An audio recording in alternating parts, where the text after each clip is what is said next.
সত্যের সন্ধানে বিশ্বজুড়ে নিউজ বিবিসি বাংলা। যুদ্ধ জয়ের গল্প। মুক্তিযোদ্ধারা এদেশের শ্রেষ্ঠ সন্তান।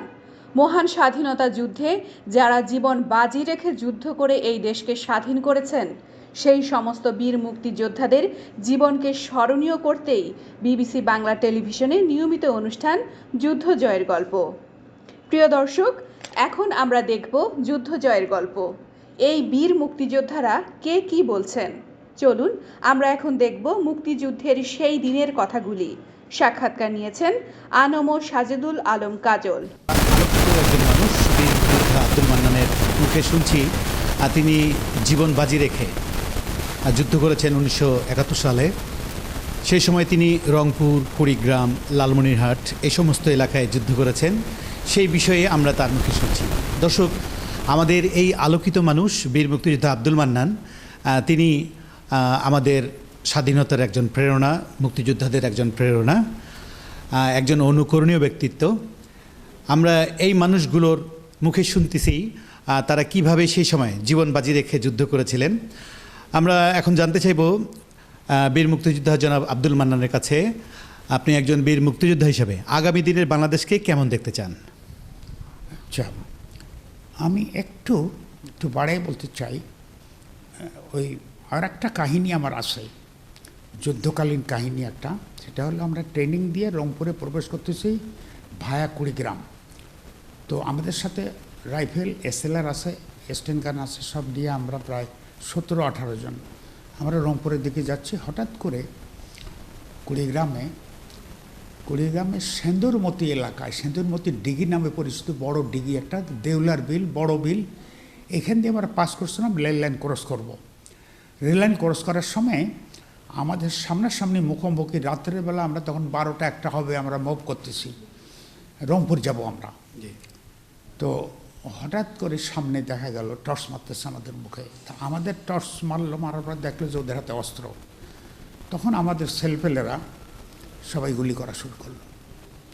মানে আমাদের ছেলেপেলে বলতে আপনার সাথে যারা মুক্তিবাহিনী যারা ছিল, মুক্তিবাহিনী যারা, তারা গুলি করা শুরু করলো, সমানে গুলি করতেছে। তো দুর্ভাগ্যবশত আমি বেঁচে গেছি।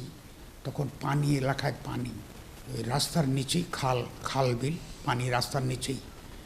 তো আমি গুলি করা দেখেই আমি লাফ দিয়ে খালের মধ্যে পড়লাম। আমার পায়ের মধ্যে গুলি সরা লাগছিল, 2 পায়ে। হ্যাঁ, যে খালে লাফায় পড়ছি, লাফায় গলাটা ডুবাই দিয়ে পর্যন্ত ডুবে ছিলাম। আমাদের ছেলেপেলেরা গুলি করা যখন শেষ করলো, দেখলো ওরা সেই ওদের সঙ্গে ছিল রাজাকার বাহিনী।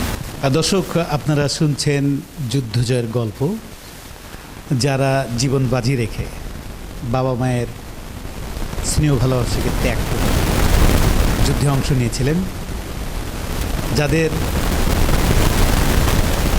স্বাধীনতা এনে দিয়েছেন, আমরা আজকে স্বাধীন দেশের নাগরিক এই বীর মুক্তিযোদ্ধাদের কারণে।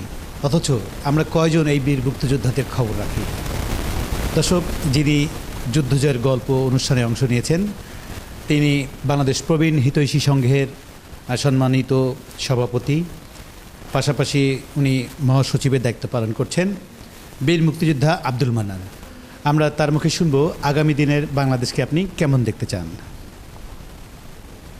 আমরা মূলত যুদ্ধটা করছি বঙ্গবন্ধুর সারা জীবনের সংগ্রাম, সারা জীবনের সংগ্রামের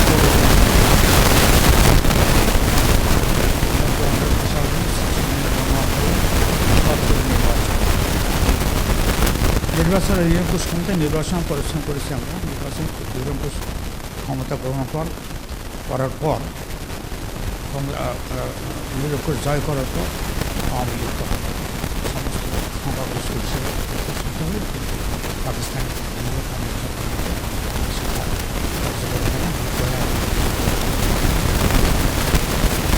আমাদের বঙ্গবন্ধুর সোনার বাংলার ডাক ছিল, আমরা যুদ্ধ করবো, সংগ্রাম করবো, এই দেশকে সোনার বাংলা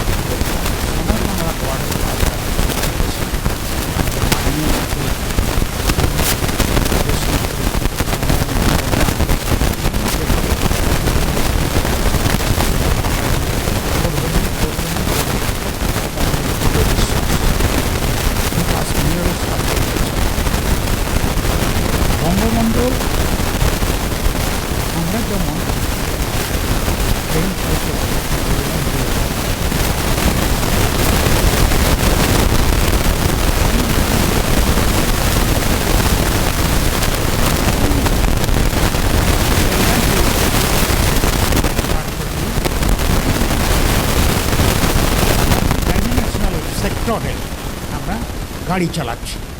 উনি তৈরি করে দিয়ে গেছেন সব পথ, সব আইন, সব কিছু করে গেছেন। আমরা চাই যে সোনার বাংলার পৃথিবীর মধ্যে সর্বশ্রেষ্ঠ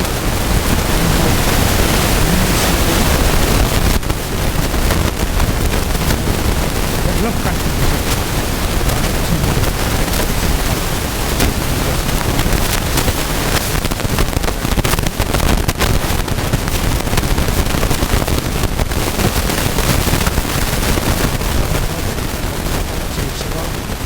শিক্ষা তাও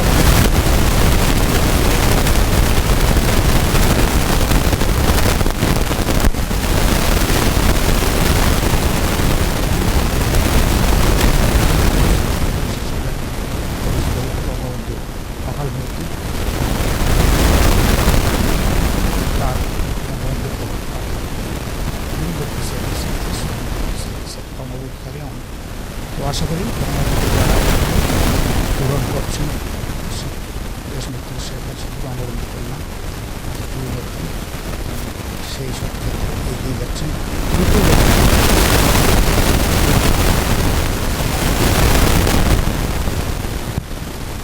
সুপ্রিয় দর্শক, আপনারা দেখছেন বিবিসি বাংলা টেলিভিশনের একটি জনপ্রিয় অনুষ্ঠান যুদ্ধ জয়ের গল্প।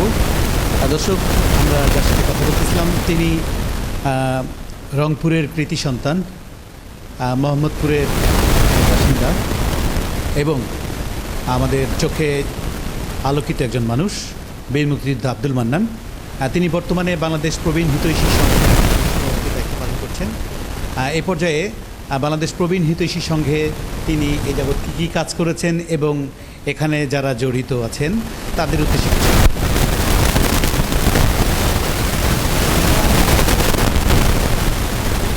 ফেব্রুয়ারি মাসে তার আগে রাইট টু ব্যাক আমরা গত 3 বছর যাবত আমরা সংগ্রাম করছি এটাকে ভালোভাবে পরিচালনা করে যাতে আমরা মধ্যে আসতে পারি, সে ভালোভাবে পরিচালনা করতে পারি। তার এই সংগ্রাম নিয়ে, তার এই প্রতিজ্ঞা নিয়ে আমরা চেঞ্জ করার স্লোগান নিয়ে আমরা চেঞ্জ পরিবর্তন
তিনটে সাবজেক্ট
দর্শক, আপনারা শুনছেন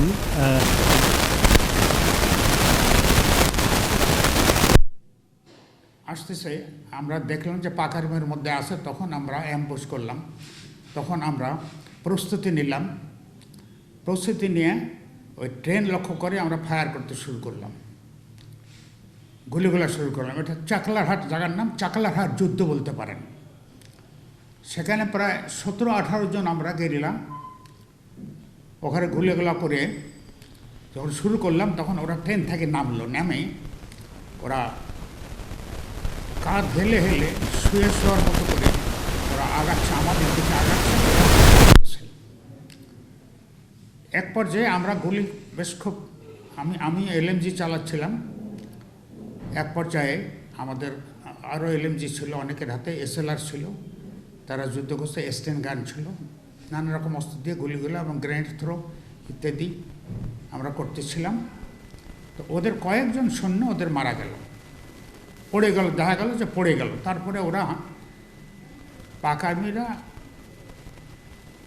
ওদের লোকের সৈন্যের পা ধরে, হাত ধরে টানি টানি ওখান থেকে পলায় যাচ্ছে, পিছনে ব্যাক করতেছে।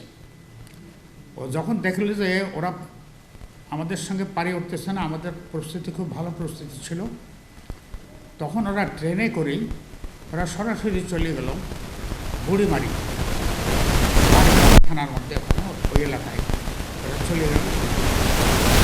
আমরা তখন রেস্টে গেলাম। এটা হলো আমাদের যুদ্ধ একটা সময়।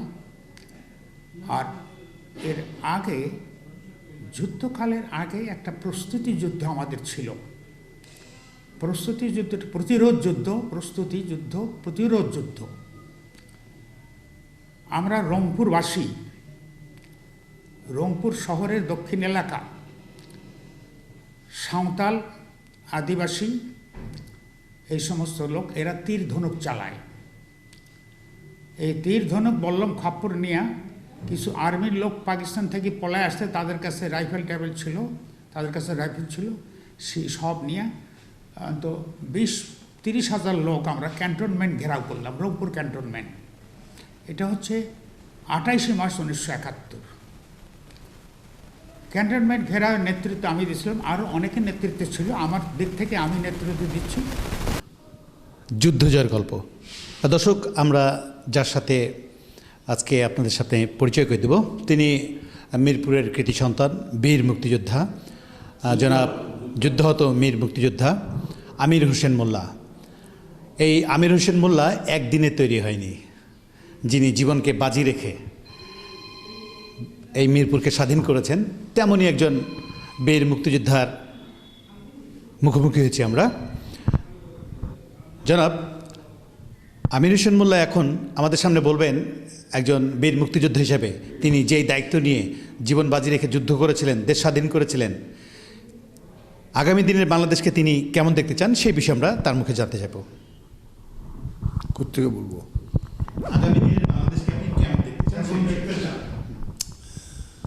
আগামী দিনের বাংলাদেশকে সব বঙ্গবন্ধুর স্বপ্নের সোনার বাংলা হিসাবে দেখতে চাই।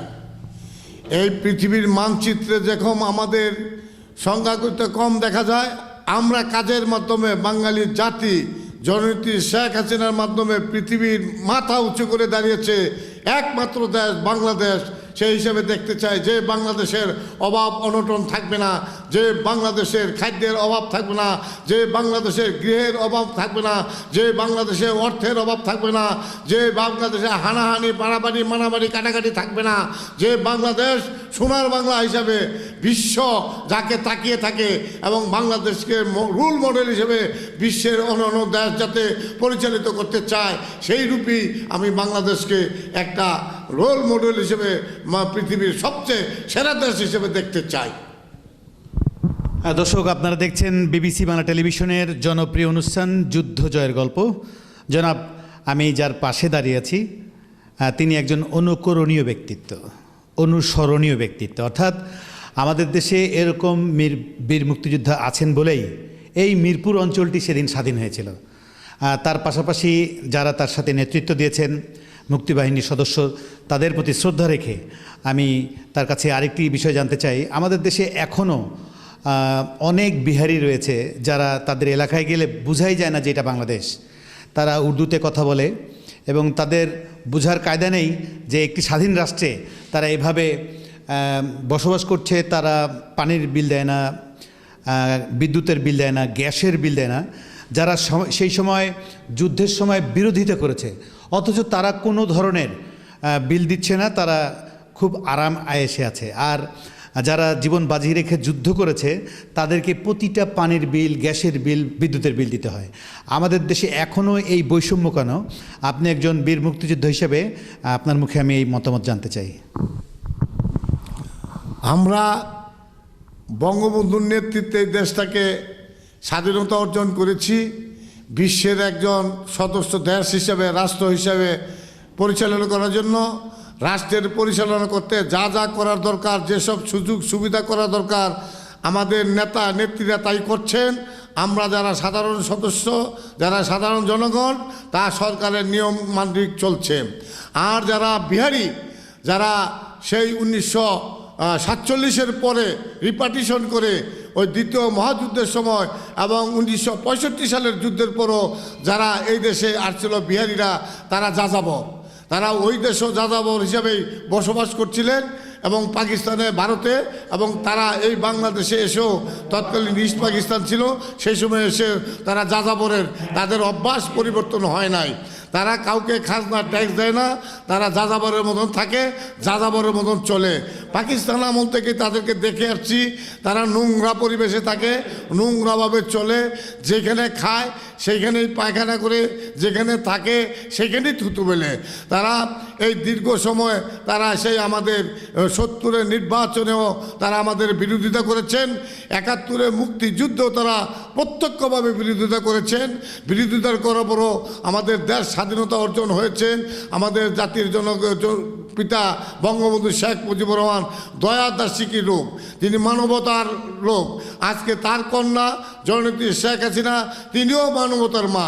তিনি মানুষকে ভালোবাসেন, মানুষের ভালো করতে চান, মানব সন্তানকে তিনি বড় করে দেখেন। সেই সূত্রে বিহারি দ্বারা মিরপুরে এবং মোহাম্মদপুরে এখনও তারা আছেন এই যাযাবরের মতন। তাদেরকে ট্যাক্স দিতে বলে মানে না, তাদেরকে ভালো ঘর দিলে থাকে না, তারা গোসল, ভালো পানিতে গোসল করবার ইচ্ছা করে না, মানে তারা ইচ্ছা মাফিক চলে। একজন খারাপ আচরণ, জংলার মতন, একজন হায়নার মতন চলতে চায়, হায়নার মতনই ওরা ব্যবহার করে থাকেন। তারা কোনোদিন ট্যাক্স, পানির বিল, বিদ্যুৎ বিল দেয় না। এই ধরেন কিছুদিন পূর্বেই আমাদের উত্তরের মেয়র সাহেব রাস্তাকে প্রশস্ত করতে গিয়া, এলাকাকে উন্নয়ন করতে গিয়া, সুন্দর স্বাবলম্বন করতে গিয়া, পানির, গ্যাস, বিদ্যুতের পরিবেশ সৃষ্টি করতে গিয়া, মানুষের বাসস্থান সৃষ্টি করতে গিয়াই তারা রাস্তা দখল করেছিল। সেই রাস্তার থেকে উচ্ছেদ করতে গিয়ে তারা অনেক প্রতিবাদ প্রতিরোধ করেছিল, তারা রাস্তা দখল করে থাকবে, কিন্তু তারা পরিবেশ পরিস্থিতি চায় না। তারা যারা আমরা জানি, পাকিস্তান আমল থেকে জানতাম যে বিহারিরা যাযাবর, সে আজও তারা সেই যাযাবরের কাদায় আছে এবং যাযাবরের কাদায় চলে। আমি জননেত্রী শেখ হাসিনার কাছে সবিনয় অনুরোধ করব, এই দেশ উন্নয়ন হবে, উন্নয়নের পথ চলছে, সাথে সাথে যাযাবরদেরকে এই দেশ থেকে বিতাড়িত করে পাকিস্তানে পাঠিয়ে দেওয়া হোক, তাদের দেশে তারা চলে যাক। আর যদি এ দেশে থাকতে হয়, এ দেশের মানুষ যেভাবে চলে, সরকারকে মেনে চলে, ট্যাক্স দেয়, খাজনা দেয় এবং পানির বিল দেয়, বিদ্যুৎ বিল দেয়, তারাও সেই কাজটি যাতে করে। তা না হলে আবারও আমাদের মধ্যে, তাদের মধ্যে একটা বৈষম্য সৃষ্টি হয়ে যাবে এবং বাঙালিরাও তারা বলবে, দেশ স্বাধীন করেছি, আমরা কেন ট্যাক্স দেবো, আমরা কেন খাজনা দেবো, আমরা কেন পানির বিল দেবো, ওরা যখন দেয় না আমরাও দেবো না। যাতে এই ধরনের কুন্দল সৃষ্টি না হয়, বৈষম্যর সৃষ্টি না হয়, সেদিকে লক্ষ্য রেখে এবং সরকারকে বলবো, সরকারের যারা আছে তারা যেন অবিলম্বে সেই বিহারিদের কাছ থেকে খাজনা আদায় করেন, ট্যাক্স আদায় করেন, পানির বিল আদায় করেন, বিদ্যুৎ বিল আদায় করেন।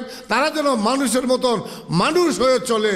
আমরা চাই না তারা বিহারি থেকে বাঙালি হোক, তাদের জাত তারা থাকুক, কিন্তু তারা বাংলাদেশের আইন কানুন মেনে চলবে, এইটাই আমাদের আশা আকাঙ্ক্ষা, এইটাই আমাদের চেতনা। যদি তারা বাংলাদেশের আইন কানুন মেনে না চলে, তাহলে তারা পাকিস্তানের সৈনিক, পাকিস্তানের প্রেতাত্মা, তারা পাকিস্তানের দোসর, পাকিস্তানে চলে যাক। এটা আমি একজন মুক্তিযোদ্ধা হিসেবে, একজন যুদ্ধাহত মুক্তিযোদ্ধা হিসেবে, একজন বঙ্গবন্ধু সৈনিক হিসাবে, জননেত্রী শেখ হাসিনার কর্মী হিসাবে আমি এই আহ্বানটা রাখছি সরকারের কাছে এবং জানাচ্ছি। বিশ্বজুড়ে নিউজ বিবিসি বাংলা। বিসমিল্লাহির রহমানুর রহিম। আমি আলহাজ এম এ গফুর, যুদ্ধাহত বীর মুক্তিযোদ্ধা, গ্রাম বড় পলাশবাড়ি, উপজেলা বালিয়াডাঙ্গি, জেলা ঠাকুরগাঁও। 1971 মহান স্বাধীনতা যুদ্ধে জাতির জনক বঙ্গবন্ধু শেখ মুজিবুর রহমানের 7ই মার্চের আহ্বানে সাড়া দিয়ে সে 7 নম্বর সেক্টরের অধীনে সক্রিয়ভাবে মুক্তিযুদ্ধে অংশগ্রহণ করি।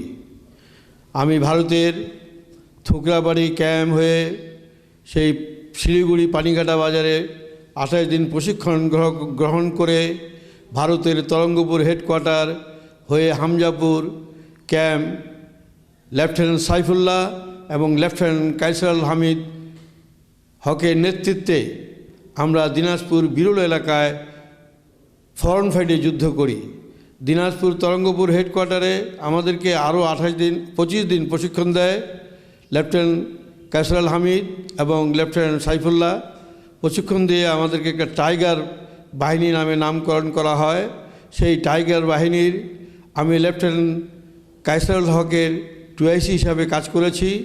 আমি দিনাজপুর জেলার চেরাডাঙ্গি, ঘুঘুডাঙ্গা, চকের দিঘি, রামসাগর, বিভিন্ন কাঞ্চন, বিভিন্ন এলাকায় সম্মুখ যুদ্ধে সক্রিয়ভাবে অংশগ্রহণ করি। 1971 সালের 27শে নভেম্বর এক সন্ধ্যাকালীন যুদ্ধে আমার পায়ে এবং মাথায় গুলিবিদ্ধ হয়ে গুরুতরভাবে আহত হই এবং ভারতের রায়গঞ্জ জেনারেল হসপিটালে চিকিৎসাধীন এবং ভারতের বিভিন্ন হাসপাতালে চিকিৎসার পরে 1972 সালে 21শে জানুয়ারি ঢাকায় ফিরে আসি। আমার ফাদার যেহেতু আওয়ামী লীগের সাথে সম্পৃক্ত ছিল, আওয়ামী লীগের সাথে সম্পৃক্ত থাকার কারণে আমাদের পুরা গ্রামটি পাকিস্তানি হানাদার বাহিনীরা জ্বালিয়ে পুড়িয়ে শেষ করে দেয় এবং আমাদের বাড়িঘর বলতে কিছুই ছিল না। আমার ফাদার মাদার যারা ছিল আত্মীয় স্বজন সবাই আমাদের গ্রামের সবাই ভারতের দেবীগঞ্জ শরণার্থী ক্যাম্পে শরণার্থী হিসেবে আশ্রয় গ্রহণ করেছিলেন। দেশ স্বাধীন হওয়ার পরে যখন আমরা দিনাজপুর জেলা স্কুলে আমাদের সমস্ত মুক্তিযোদ্ধারা একত্রিত হলো, সেই দিনাজপুর জেলা স্কুলের পাশেই ছিলেন দিনাজপুর মহারাজা হাই স্কুল। সেই মহারাজা 6 নম্বর সেক্টরের মুক্তিযোদ্ধারা সেখানে সকালে একত্রিত হয়েছিল বিকাল 5টা কি 5:30টার দিকে। সেখানে এক মাইন বিস্ফোরণে দিনাজপুরের প্রায় বহু মুক্তিযোদ্ধা আহত এবং শহীদ হয়েছিলেন। তাদের অনেককেই সেই দিনাজপুর চিহেলগাজী মাজারের কবরস্থান তাদেরকে সেখানে দাফন করা হয়েছে। আমাদের টাইগার বাহিনীর আমরা FF-ধারী মুক্তিযোদ্ধা। আমার FF নাম্বার হচ্ছে 5438। আমার সাথের FF-ধারী বহু মুক্তিযোদ্ধা এখনও আছে যারা জীবিত আছে। আমার যে company commander lieutenant Kaiser Hamidul Haque, উনি ঢাকা বিশ্ববিদ্যালয়ে ইংরাজি বিভাগের প্রধান ছিলেন, শিক্ষক ছিলেন, শিক্ষকতা করতেন। উনি এখন অবসর জীবনে এখন ইউলেবের একজন প্রফেসর হিসাবে শিক্ষকতায় করছেন। আমার সাথে অনেক মুক্তিযোদ্ধা, অনেকের বাড়ি ভোলা, বরিশাল, অনেকের বাড়ি আমাদের দিনাজপুর, ঠাকুরগাঁর বিভিন্ন এলাকার মুক্তিযোদ্ধারা আমরা সক্রিয়ভাবে সেই যুদ্ধে অংশগ্রহণ করি। যুদ্ধের ইতিহাস বলতে গেলে আজকে স্বাধীন সার্বভৌম বাংলার বুকে অনেকেই মুক্তিযোদ্ধাদেরকে নিয়ে কটাক্ষ করে কথা বলে। আমার খুব দুঃখ লাগে। এই স্বাধীনতার 50 বছর জয়ন্তী সামনে, 50 বছরের এই এখনও মুক্তিযোদ্ধাদেরকে যারা অমুক্তিযুদ্ধের পক্ষে ছিল তারা এখন আমাদেরকে কটাক্ষ করে কথা বলে। বর্তমানে বঙ্গবন্ধুর সুযোগ্য কন্যা জননেত্রী শেখ হাসিনা মুক্তিযোদ্ধাদের কল্যাণে যা যা করার দরকার সমস্ত কিছু কার্যক্রম করেছে। 21 বছর পরে উনি যদি ক্ষমতায় না আসতেন, আমাদের মুক্তিযোদ্ধারা আজকে যে এইখানে সাক্ষাৎকার দিচ্ছি, আমার মনে হয় আমি এই সাক্ষাৎকারও এখানে দিতে পারতাম না। কারণ যে 21 বছর আমরা বহুত লাঞ্ছিত বঞ্চিত হয়েছি। আমাদেরকে বিভিন্ন সরকার বিভিন্নভাবে অপমান অপদস্থ করেছে। একমাত্র জাতির জনক বঙ্গবন্ধু শেখ মুজিবুর রহমানের সুযোগ্য কন্যা শেখ হাসিনা আমাদেরকে পুনর্বাসিত করেছেন। আজকে আমরা যুদ্ধাহত মুক্তিযোদ্ধা হিসাবে আমাদেরকে 30,000 টাকা অনারিয়াম দেওয়া হয় এবং বিমানে ফ্রি টিকিট দেওয়া হয়, রেলে ফ্রি টিকিট দেওয়া হয় এবং হজ ব্রত করার জন্য বছরে একবার যুদ্ধাহত মুক্তিযোদ্ধাদেরকে হজ পালনের উদ্দেশ্যে পাঠান। এই যে কার্যক্রমগুলো আবার এইবার বর্তমানে সাধারণ মুক্তিযোদ্ধাদেরকে 12,000 টাকা করে অনারিয়াম পেতেন, সেটাকে প্রধানমন্ত্রী মোহাম্মদ শাহজাহান খান এমপির নেতৃত্বে এবং আমাদের মাননীয় মন্ত্রী আকম মুজাম্মেল সাহেবের নেতৃত্বে 20,000 টাকা করেছেন এই সদ্য কয়েকদিন আগে, গত 15ই ফেব্রুয়ারিতে। আমি 7 নম্বর সেক্টর মুক্তিযোদ্ধাদের পক্ষ থেকে মাননীয় প্রধানমন্ত্রী এবং আমাদের মন্ত্রী এবং শাহজাহান সাহেবকে অন্তরের অন্তঃস্থল থেকে অভিনন্দন এবং ধন্যবাদ জানাই। সুপ্রিয় দর্শক মণ্ডলী, সবাইকে অনেক অনেক প্রীতি ও শুভেচ্ছা। যিনি কথা বলছিলেন আমাদের ঠাকুরগাঁও বালিয়াডাঙ্গির কৃতি সন্তান যুদ্ধাহত বীর মুক্তিযোদ্ধা জনাব আব্দুল গফুর। তিনি আলহাজ এম এ গফুর। তিনি একজন বীর মুক্তিযোদ্ধা হিসেবে আগামী দিনের বাংলাদেশকে কেমন দেখতে চান, আমরা সেই সম্পর্কে আমরা তার মুখে শুনব। আপনি প্রশ্ন করেছেন আগামী দিনের বাংলাদেশকে আমরা কীরকম দেখতে চাই। জননেত্রী শেখ হাসিনা বর্তমানে যে দেশের উন্নয়নে রোল মডেল হিসাবে কাজ করে যাচ্ছেন, এই ধারাবাহিকতায় যদি উনি কাজ করে যেতে পারেন, জাতির জনক বঙ্গবন্ধু শেখ মুজিবুর রহমান বলেছিলেন সোনার বাংলা, ইনশাআল্লাহ এই জননেত্রী শেখ হাসিনার এই উন্নয়নের ধারাকে যদি অব্যাহত রাখতে আমরা পারি, তাহলে আমরা সত্যিকার অর্থে সোনার বাংলা হিসাবে এই দেশটাকে দেখে যেতে পারবো। আমাদের যেহেতু এখন বয়স হয়ে গেছে, আমরা এই বয়সে আমাদের প্রজন্মকে আমরা আহ্বান জানিয়ে যেতে চাই, আপনারা জননেত্রী শেখ হাসিনার সাথে তার কথার সাথে কাজের সাথে মিল রেখে আপনারা কাজ করে যাবেন।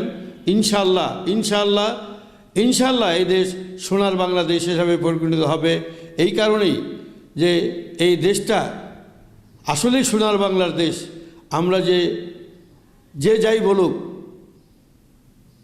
কিন্তু রাজনৈতিক কারণে মানুষের প্রতিহিংসার কারণে এই জাতির জনক বঙ্গবন্ধু সুযোগ্য কন্যাকে হেয় প্রতিপন্ন করার জন্য এই যে বিভিন্ন